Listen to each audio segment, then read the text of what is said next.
You ask Tiger to solve. This deals with linear equations with one unknown. The final result is x equals 13 over 4. Let's solve it step by step. Group all constants on the right side of the equation. Add 12 to both sides. Simplify the arithmetic.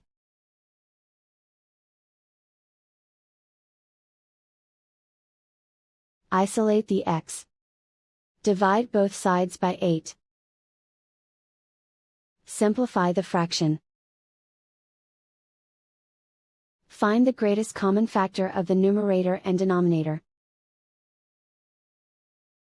Factor out and cancel the greatest common factor. And so the final result is x equals 13 over 4.